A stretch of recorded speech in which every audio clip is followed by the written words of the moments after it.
So far, we have learned to multiply polynomials,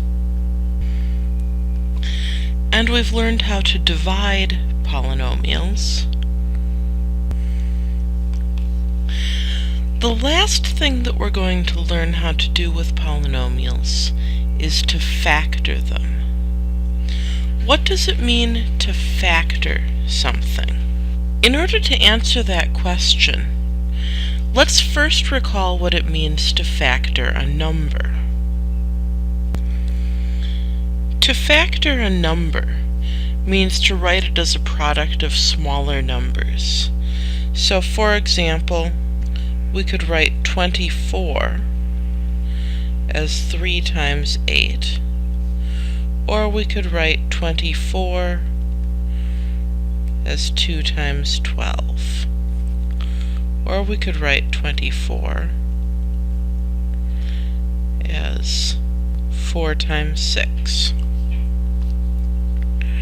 There are several different ways that we could factor a number.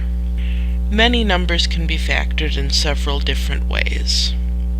But there is something that can only be done one way, and that is fully factoring a number, or factoring a number into primes.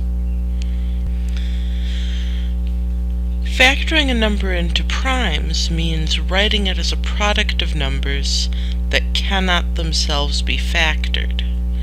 So, for example, if we wrote 24 is 2 times 2 times 2 times 2.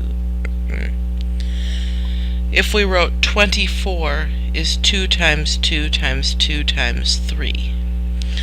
Notice, there's no way I can write 2 or 3 as the product of two smaller numbers.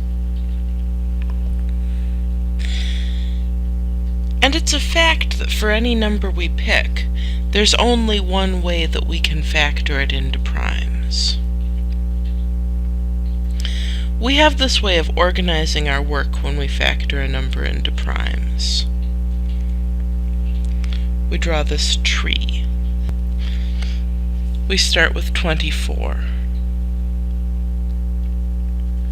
And maybe we initially break that down as 3 times 8. 3 is prime, so we circle it. 8 is 4 times 2. 4 is 2 times 2. The 2's are prime, so we circle them. What if I'd started out saying 24 is 4 times 6? Well, 4 is 2 times 2. The 2's are prime, so I circle them. 6 is 2 times 3. 2 and 3 are prime, so I circle them. Notice, even though we started out in different ways, we ended up with the same prime factors.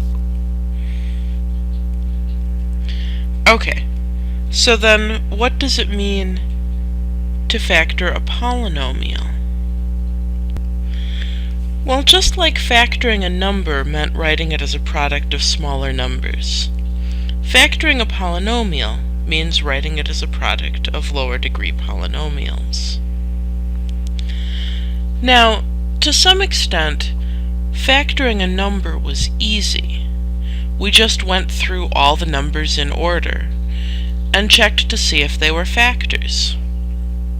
Factoring a polynomial is harder because we can't go through all the polynomials in order, because the polynomials don't come in any order.